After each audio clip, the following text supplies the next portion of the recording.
Hello, my dear psychology enthusiasts. I am Tanya and I welcome you all to my channel Psyched by Tanya. After completing chapter number 1 to chapter number 6 in great detail and understanding each and every concept from the NCERT itself, from each line, word to word, we have finally reached to our last chapter, chapter number 7, Social Influence in Group Processes. This is a really short yet interesting and scoring chapter जो काफ़ी ज़्यादा relatable है and you can memorize it really quick. तो आपके लिए काफ़ी scoring हो जाता है एग्जाम्स में. सो do not skip this video at all. Last तक इस वीडियो को देखना, बहुत ही अच्छा चैप्टर है ये. And a quick reminder for you guys to watch out the strategy videos which have uploaded for psychology, English, accountancy, business studies and economics. If you have any of these subjects in your class 12, go check it out. They are really helpful and मेरे को help करी है mostly in सारी strategies ने to score 95+ in all my subjects. So do not skip that video. And also अब मैं daily post section पर, community post पर MCQs अपलोड कर रही हूँ और करने वाली भी हूँ आगे, जिससे आपको हेल्प होगी टू अंडरस्टैंड कि आपकी तैयारी कैसी चल रही है. Are you able to attempt questions correctly? कुछ डाउट है तो वहाँ पर क्लियर कर लो. आप एकदम, I am open for all your doubts, for all the queries that you have, for any question that you want answer for. वहाँ पर मुझसे पूछो. And do engage and do like those post and just subscribe for more such content. Okay, so let us now start with the chapter. Our lives are influenced by the nature of group memberships we have. Yeah, as an individual, throughout our life, we are a part of various groups. जब आप बच्चे होते हो तो आप अपनी family से interact करते हो, फ्रेंड्स से इंटरेक्ट करते हो, peer group in the class and your friends in the at your home, जहाँ पर आपके टीचर्स हैं, मतलब सब कुछ. Everywhere where you are in a group setting it influences you. बड़े होकर भी कॉलेज में आप नए फ्रेंड्स बनाते हो, आप सोसाइटीज़ का पार्ट बनते हो. And throughout this process goes on, you meet new people, you form groups and you be with them. So it is very important to see आप किस ग्रुप का पार्ट हो. It is important to make sure कि वो group आपको positively influence कर रहा हो rather than having a negative influence on you, और आपको प्रोग्रेस करने में हेल्प करे, right? So this is what the introduction says. Let us now proceed with the actual chapter. Nature and formation of groups. What is a group? The preceding introduction illustrates the importance of groups in our lives. जैसे मैंने बताया कि throughout your life you are surrounded by people and it matters a lot वो लोग कैसे हैं, वो आपका अच्छा चाहते हैं, बुरा चाहते हैं, उनका इन्फ्लुएंस कैसा है आप पर, आप उनके साथ रहकर कुछ अच्छी चीज़ सीख रहे हो, नहीं सीख रहे हो, right? One question that comes to mind is, how are groups, that is your family, class and the group with which you play, different from other collections of people? अब होता है कभी आप कॉन्सर्ट में जा रहे हो, किसी पार्टी में पार्टी तो हाँ रैंडम किसी पार्टी में जा रहे हो विद योर फ्रेंड्स, तो एक होता है कि आपका फ्रेंड ग्रुप है जिसके साथ आप गए हो, और एक होता है अदर पीपल, लेकिन कलेक्शन तो वो भी है, आप लोग उसी ग्रुप का पार्ट हो. तो वो कैसे डिफरेंट है और आपका जो एक कंसाइज फ्रेंड ग्रुप है वो कैसे डिफरेंट है? Okay, for example, people who have assembled to watch a cricket match or your school function are at one place but are not interdependent on each other. वो एक दूसरे से influence नहीं है, वो अपना है, आप अपना है, कोई फर्क नहीं पड़ता. They do not have defined roles, status and expectations from each other. ठीक है, ना ही वो इंटरडिपेंडेंट है एक दूसरे पे और ना ही वो कुछ एक्सपेक्ट करते हैं एक दूसरे से, ना ही उनके लिए कुछ वैल्यू है किसी और दूसरे इंसान की, कोई स्टेटस पर नहीं है सच. In case of your family, friends and the group with which you play, you will realize that there is mutual interdependence. Her member का अपना एक रोल होता है, उसकी वैल्यू होती है, स्टेटस डिफरेंशियल्स भी होते हैं, एक दूसरे से आप कुछ एक्सपेक्ट करते हो कि this is what I want from you, right? Thus, your family, class and play group are examples of groups that are different from other collections of people. Now, आगे हम चैप्टर में पढ़ेंगे भी किस किस टाइप के कलेक्शंस होते हैं जो डिफरेंट होते हैं एक आपके क्लोज ग्रुप से, ठीक है? A group may be defined as an organized system of two or more individuals who are interacting and interdependent and who have common motives, have a set of role relationships among its members and have norms that regulate the behavior of its members. अब ये तो एक collective definition हो गई. इसी definition से आपको नीचे क्या दिया हुआ है, कैरेक्टरिस्टिक्स दी हुई है. कैसे? An organise system of two और मोर इंडिविजुअल्स. दो लोग हैं तो भी उसे आप ग्रुप ही कंसिडर कर रहे हो, याद रखना अगर MCQ में कंफ्यूज करने के लिए, ट्रिक करने के लिए आ जाए तो, ठीक है? जो इंटरैक्ट कर रहे हो आपस में और उनकी इंटरडिपेंडेंस स्टेब्लिश हो एक दूसरे के टुवर्ड्स, ठीक है? उनका कुछ कॉमन मोटिव हो साथ रहने का कि this is why we are together, ठीक है? They have a set of role relationships कि मैं तेरे लिए ये वैल्यू रखती हूँ, तू मेरे लिए ये वैल्यू रखती है ना? And then they have norms that regulate the behaviour of its members कि मेरे ग्रुप के लोग ऐसे रहेंगे, they would be involve in a bad things, कुछ गंदे हैबिट्स नहीं होंगे उनके. This is what they have to follow. Unsaid rules होते हैं, ठीक है? So group have salient characteristics. कौन कौन सी है? A social unit consisting of 2 or more individuals again who perceive themselves as belonging to the group. मेरे को लगना भी चाहिए कि मैं उस ग्रुप की मेंबर हूँ. रैंडमली मैं अगर वहाँ पर हूँ तो that does not mean that it is a group.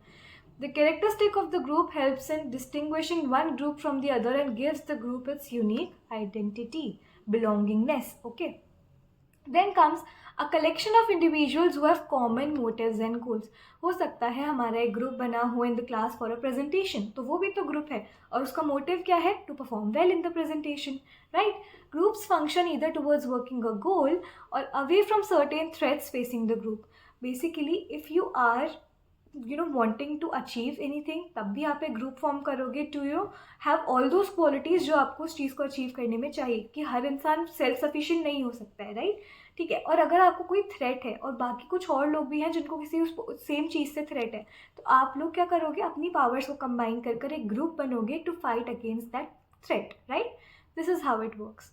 The collection of people individuals who are interdependent, एक दूसरे के एक्शंस का एक दूसरे पर कॉन्सिक्वेंस हो. जैसे मान लो अगर एक क्रिकेट टीम है, एक इंसान अगर बहुत ख़राब खेल रहा है तो उसका इन्फ्लुएंस पूरे ग्रुप पर पड़ता है. वो कैसे एक्ट कर रहा है उसका इन्फ्लुएंस पूरी टीम पर पड़ रहा है, राइट?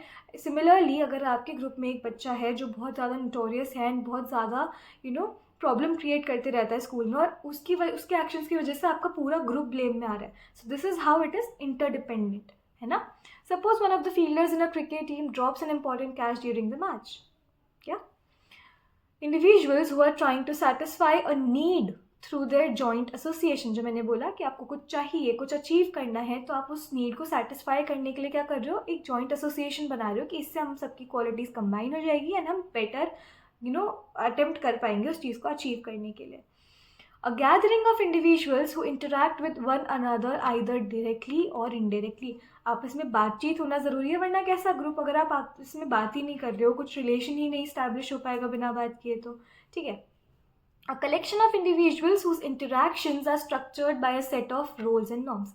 अब जैसे मान लो स्कूल में हमें बोला जाता है कि आपको इंग्लिश में बात करनी है, तो आप इंग्लिश में बात करोगे, बट उन्हीं दोस्तों से अगर आप घर पे आकर बात कर रहे हो सकता है आप हिंदी में बात कर रहे हो. कोई टीचर है जिससे आपको स्कूल में तो एकदम ऐसे फॉर्मली बात करना पड़ता है इंग्लिश में एकदम ऐसे अच्छे से, और हो सकता है वो आपसे नॉर्मली भी ढंग से बात करती हो, तो आप उनसे जब कॉल पे कुछ डाउट पूछ रहे हो तो वो उसको बेटर एक्सप्लेन करती हो, ईजी लैंग्वेज में इनफॉर्मली एक्सप्लेन कर पाती हो. ठीक है. So this is how it works. This means that the group members perform the same functions every time the group meets and the group members adhere to the group norms. वो चीज़ उन्हें follow करनी पड़ती है. Norms tells us how we ought to behave in the group and specify the behaviors expected. ठीक है. Expectations की बात है कि आपको ऐसे एक्ट करना है. अगर आपका फ्रेंड ग्रुप है वहाँ पर किसी को भी मान लो स्मोकिंग जैसी हैबिट अलाउड नहीं है, तो you wouldn't add a person या make a person be there in your group जो ये हैबिट में इन्वॉल्व हो. ठीक है. So this is how you understand this thing. Groups can be differentiated from other collections of people. For example, a crowd is also a collection of people who may be present at a place or situation by chance. मान लो cell लगी है कहीं पर, तो एकदम से भीड़ इकट्ठा होती है वहाँ पे कि मुझे भी चाहिए, मुझे भी चाहिए. क्या आप दोनों की इंटरडिपेंडेंस है एक दूसरे पे? क्या आप दोनों इन्वॉल्व हो, आप इंटरैक्ट कर रहे हो? नहीं. It's just the situation which is causing you to be present there एक बारी के लिए साथ में. उसको आप ग्रुप कंसिडर नहीं करते क्योंकि you are not interdependent on each other, right? अगर कोई फाइट हो रही है तो देखा है कभी कभी इतनी भीड़ जमा हो जाती है, बट इज इट एक्चुअली कि आप लोग जो वहाँ पर इकट्ठा हुए हुए हो वो एक दूसरे पर इंटरडिपेंडेंट हो? नहीं. ठीक है. जैसे रोड एक्सीडेंट होता है तब भी ये चीज़ होती है. Soon a large number of people tend to collect. This is an example of a crowd. There is neither any structure nor any feeling of belongingness in the crowd. कि आप लोग मेरे कुछ दोस्त लग रहे हो या मेरे को बहुत हमदर्दी हो रही है. नहीं, ऐसा नहीं होता. इट्स जस्ट अदर पीपल, उनके साथ आप भी खड़े हुए हो. Behavior of the people in crowds is irrational and there is no interdependence among its members. ये सब फीचर्स हैं, याद रखना. ग्रुप के फीचर्स अभी बताए, अब क्राउड के फीचर्स ये सारे हैं कि वो ना इंटरडिपेंडेंट होंगे, उनकी कोई रोल एक्सपेक्टेशंस नहीं होगी, कोई स्ट्रक्चर नहीं होगा, कोई बिलोंगिंगनेस की फीलिंग नहीं होगी. ये सब फीचर्स हैं किसके? क्राउड के. ठीक है. Then teams are special kind of groups. Directly पूछ लेगा what are special kind of groups, तो ध्यान रखना teams are special kind of groups.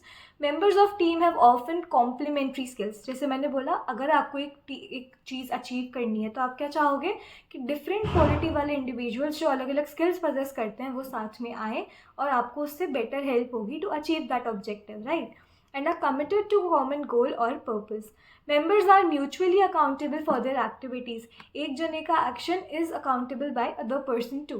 In teams, there is a positive synergy attained through the coordinated efforts of the members. सब लोग एक ही goal के towards काम कर रहे हैं, so there is a positive synergy, एक positive alignment होता है towards the actions that they do. The main difference is in groups performance is dependent on the contributions of individual members. ठीक है कि एक जना क्या कैसे एक्ट कर रहा है, क्या काम कर रहा है, बट टीम में इंडिविजुअल कंट्रीब्यूशन तो मैटर करता ही है, बट आपने टीम के साथ मिलकर कितना काम किया वो भी मैटर करता है. कि मतलब मान लो मैंने मेरा काम तो अच्छे से कर दिया, बट मेरे टीममेट को कोई हेल्प चाहिए थी और मैंने उसको मना कर दिया कि मैं क्यों करवाऊँ. Is it how the team would work? नहीं. ठीक है. In groups, the leader or whoever is heading the group holds responsibility for the work. However, in teams, although there is a leader, members hold themselves responsible. एक group में अगर आप normally किसी group में हो और कोई गलत एक्शन हो जाता है, कुछ गलत चीज़ हो जाती है, उसमें ब्लेम आता है, तो ब्लेम किस पे जाता है? लीडर पर, ग्रुप लीडर पर. But if you are in a team, all the members are equally held responsible. कि शायद इसने कैच ड्रॉप करा बट वो एक सिक्सर और मार सकता था. Right? That is how it works. Okay. Yeah, that is it for this. Then comes audience. Audience is also a collection of people who have assembled for a special purpose, say to watch a cricket match. Oh, पूरा ही highlight हो गया. Yeah, to watch a cricket match. अब match के लिए या movie के लिए, अब वहाँ पर क्या होता है, जनरली आप बैठे हो और आप ऑब्जर्व कर रहे हो, आप देख रहे हो, एंजॉय कर रहे हो, so you are being passive. But ऐसा अगर कुछ हो जाता है जिससे आप लोग सब एक साथ एक्साइट हो जाते हो and you become a group and you start acting crazy एकदम. ठीक है. Which is termed here as they go into a frenzy and become mobs.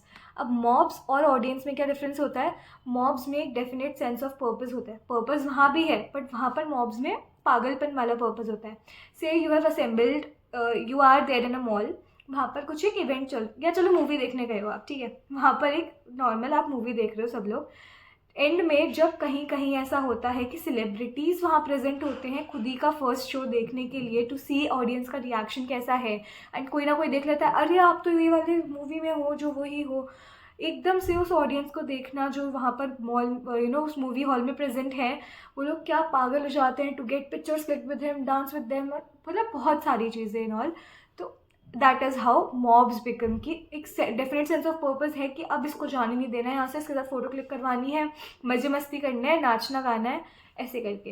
There is polarization in attention and actions of people in a common direction. Mob behaviour is characterize by homogeneity of thought. सब लोग क्या ही सोच रहे हैं, एक ही चीज़ कि बस हमारी तो पिक्चर क्लिक हो जाए और हम इनको जाने ना दें यहाँ से. So they will work together to stop them from going or leaving. And behaviour as well as impulsivity. फटाफट बहुत ज़्यादा वो हो जाते हैं कि बस फटाफट से कोई चीज़ चाहिए तो अब चाहिए वो हमें. ठीक है. Why do people join groups?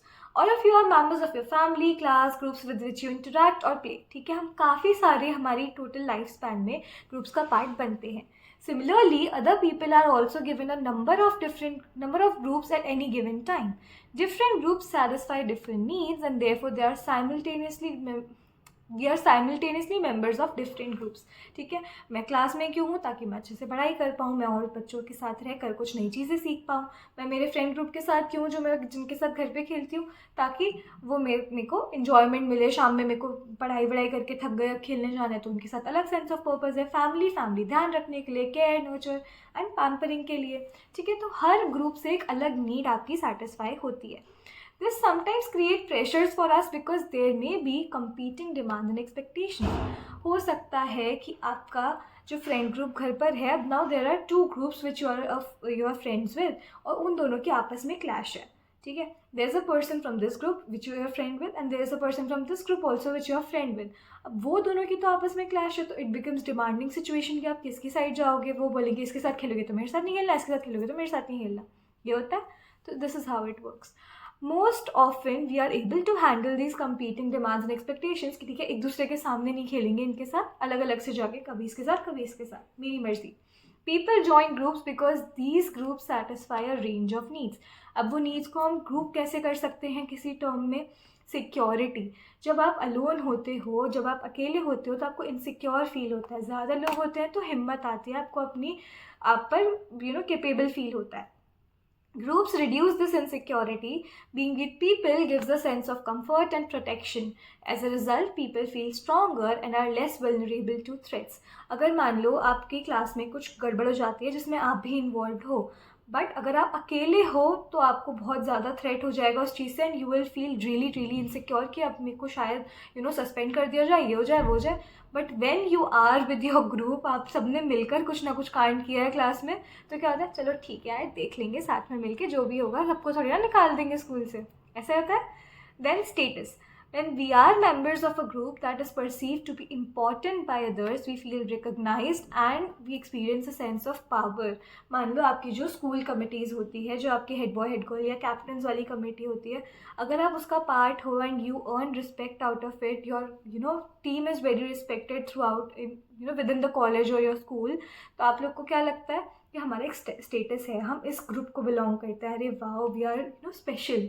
तो ऐसे करके, so it gives a sense of status to you guys.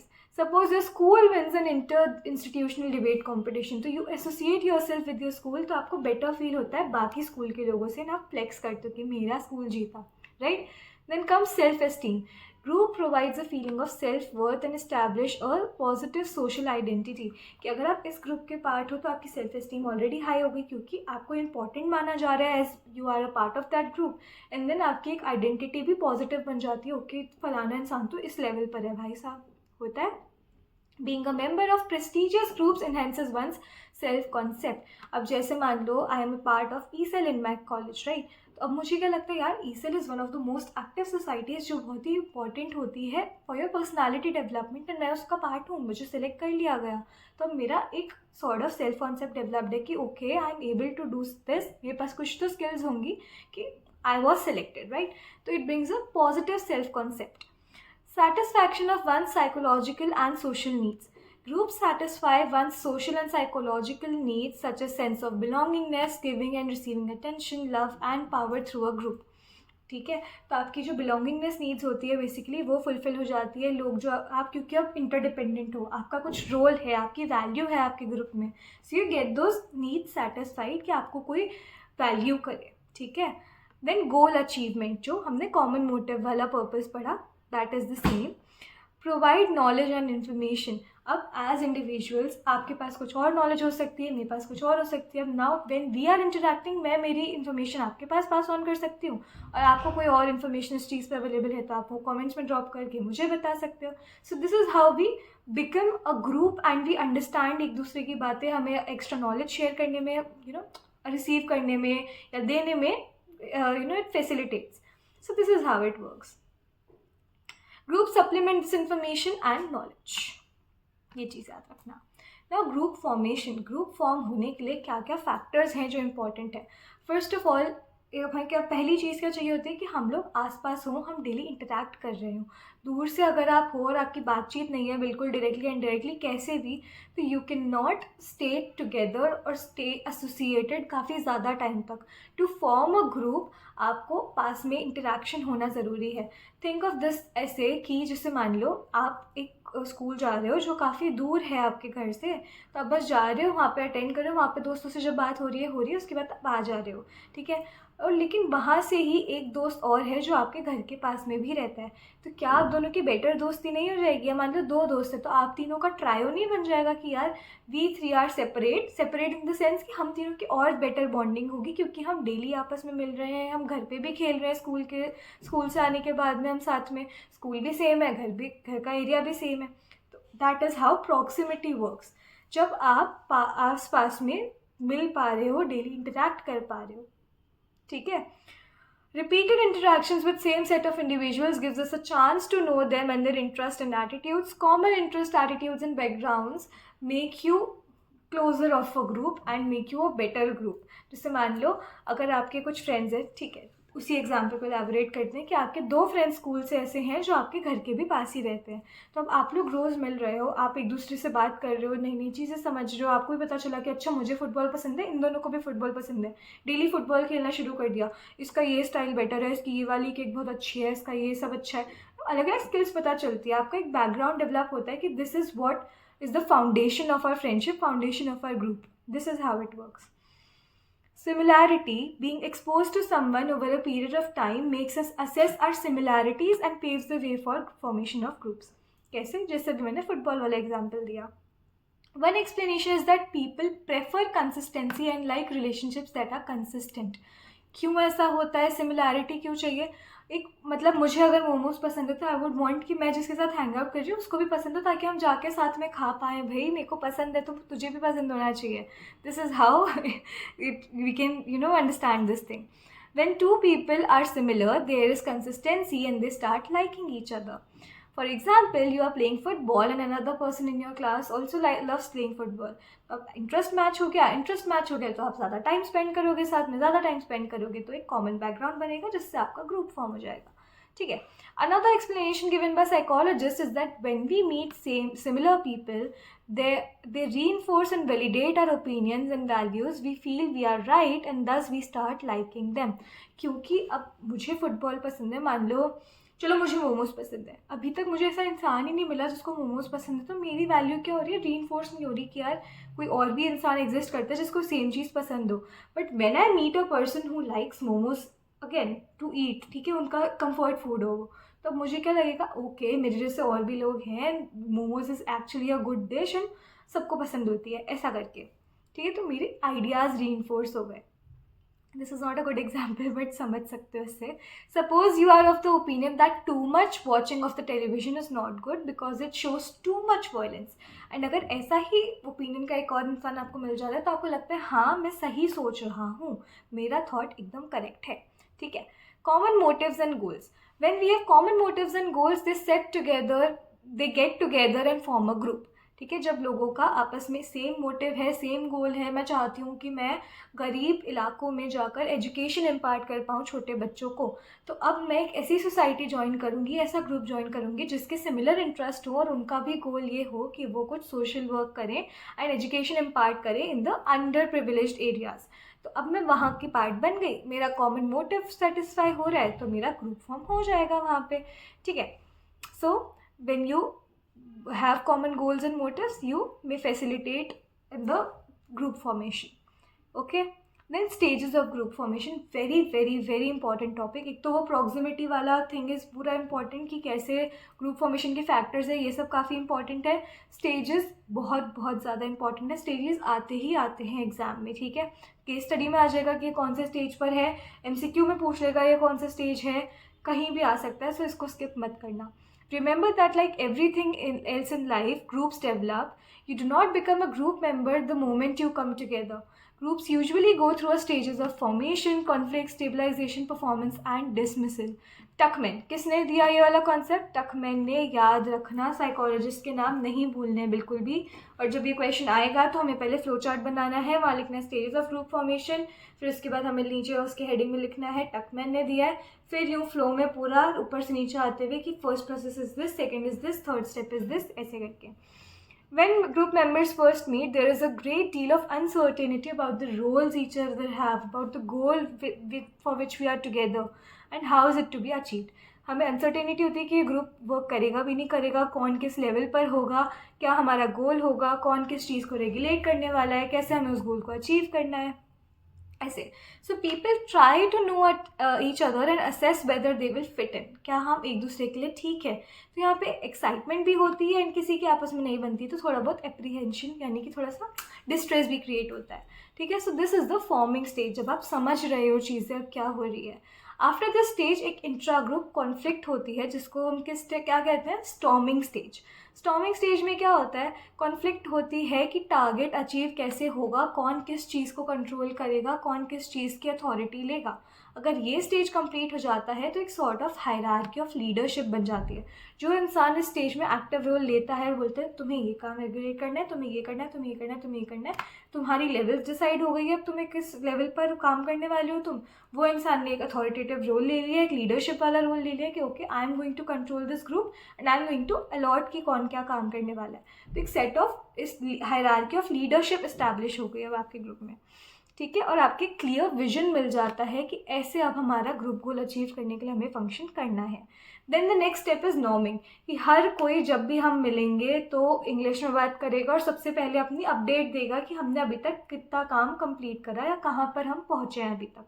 ठीक है, तो group members by this time develop norms related to group behaviour, कैसे हमें मिलना है, क्या तरीका होना चाहिए, कैसे हमें ड्रेसअप करना है। This leads to development of a positive group identity. Suppose you are part of some association, a group of association, ठीक है।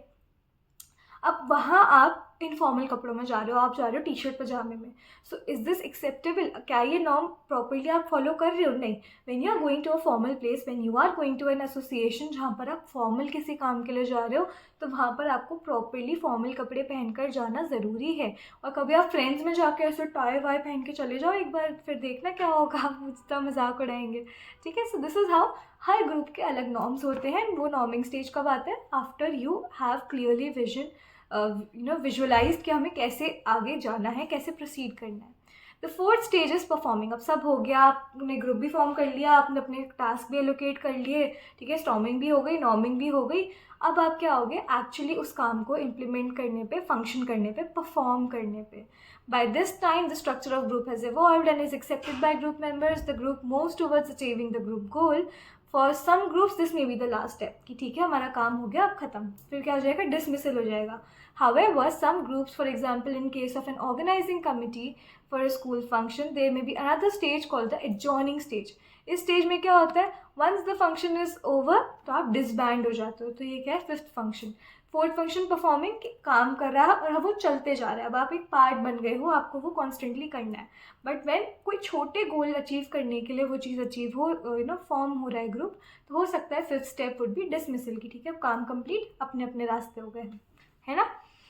However, it must be stated that all groups do not always proceed from one stage to the next in such systematic manner. आप आगे पीछे back and fourth भी travel करते रहते हो, simultaneously भी कुछ स्टेप परफॉर्म हो सकता है। यहाँ से assertion रीजन का क्वेश्चन भी बन सकता है, तो याद रखना, है ना। Sometimes several stages go on simultaneously, while in the other instances, group may go back and forth through the various stages and they may just skip one of the stages. Fine? During the process of group formation एक group structure भी develop होता है जब लोग interact करते हैं।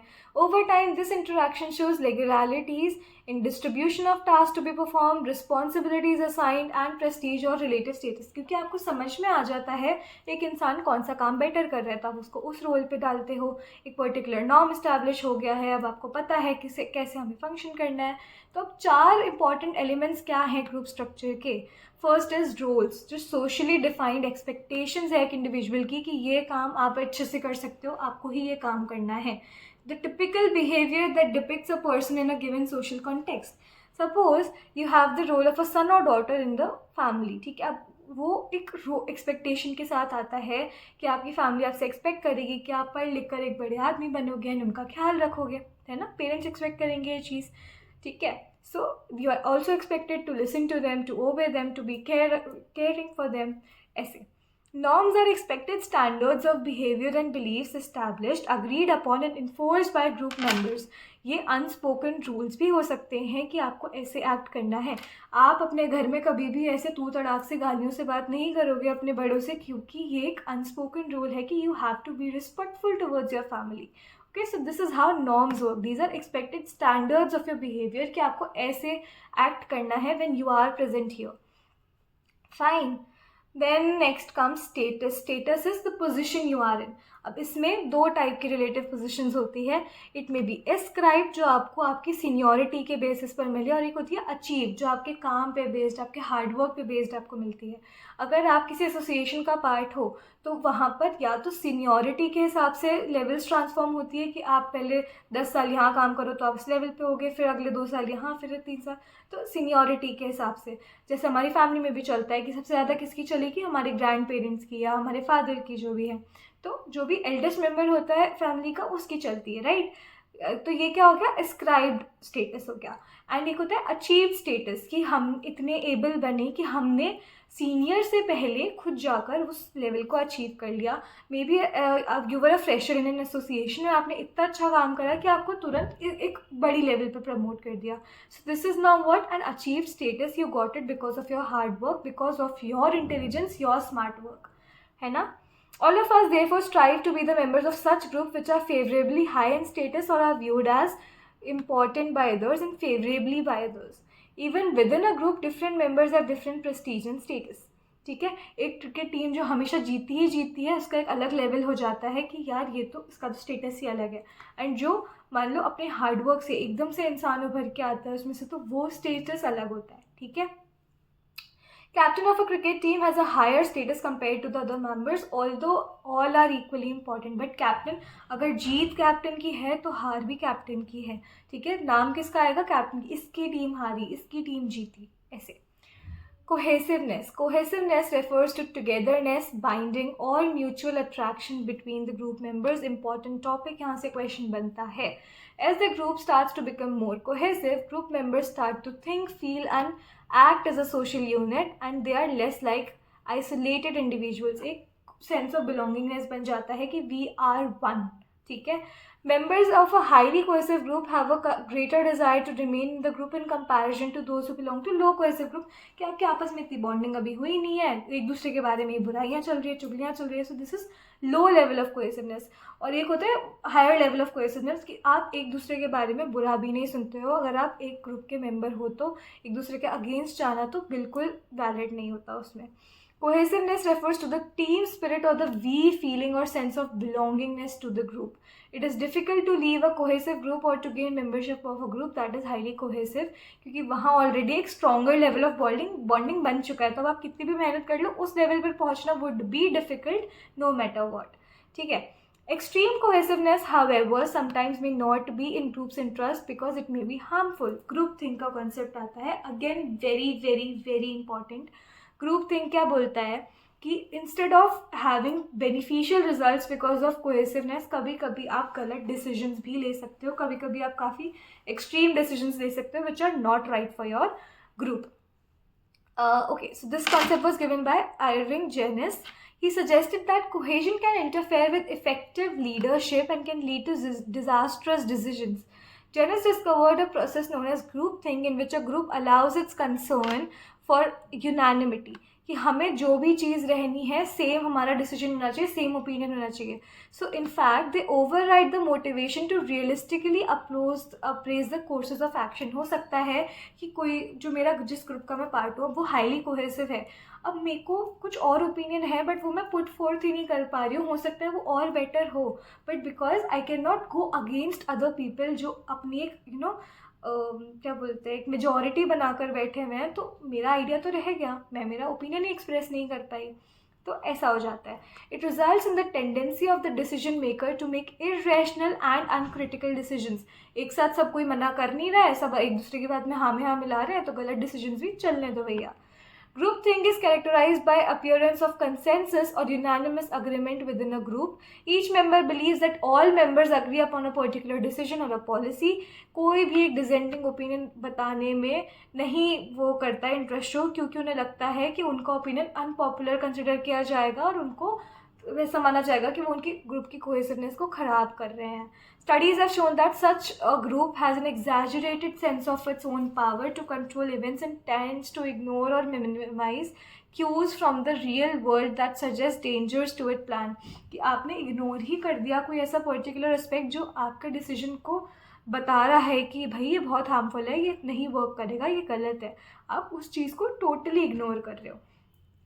ठीक है, अब ये कहाँ पर होता है? It is likely to occur in socially homogenous cohesive groups that are isolated from outsiders, और वो ओपिनियन नहीं मांगते कोई भी बाहर के लोगों का।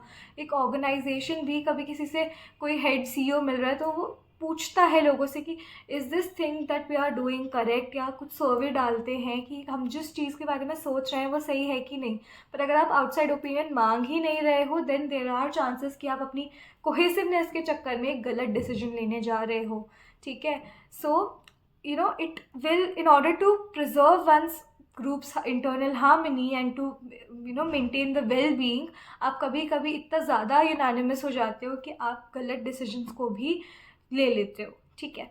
अब इसका एग्जाम्पल ये वियतनाम वॉर वाला एग्जाम्पल है, ये बस याद रखना नाम से कि वियतनाम वॉर वाला example is the example of group think, ऐसे पूछते नहीं है इस एग्जाम्पल को, ठीक है। अब ways of preventing group think important है, एकदम लास्ट में दे रखा है, एक तो उन्होंने ना कुछ हाईलाइट नहीं कर रखा है इस बॉक्स में, बट बहुत इंपॉर्टेंट बॉक्स है, इसको प्लीज़ स्किप मत करना ज़रा भी, ठीक है।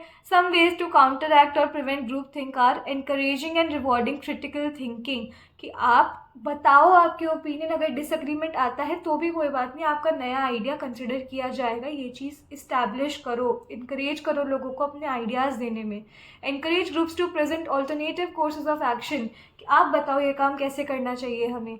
Inviting outside experts to evaluate the group's decision, कि हम सही चीज़ ले उस पर वर्क कर रहे नहीं कर रहे, सही तरीका है कि नहीं है, आउटसाइड एक्सपर्ट्स की हेल्प लो, एकदम आइसोलेट मत हो जाओ बाहरी दुनिया से, रियल वर्ल्ड ऐसे वर्क नहीं करता है, ठीक है। Encouraging members to seek feedback from trusted others, जिसको आप मानते हो कि ठीक है ये मेरा बुरा नहीं चाहता है, ये नहीं चाहता कि मेरी ऑर्गेनाइजेशन में नाम खराब हो, उससे जाकर आप भले अपना फीडबैक लो और फिर हमें वो idea put fourth. So this was it for this session, हम इतना ही पढ़ेंगे ग्रुप थिंक तक। अब अगले क्लास में will be starting with types of groups and हम फटाफट से इस चैप्टर को बस कंप्लीट कर देंगे, okay. So I will see you in my next videos, तब तक के लिए take care and bye bye.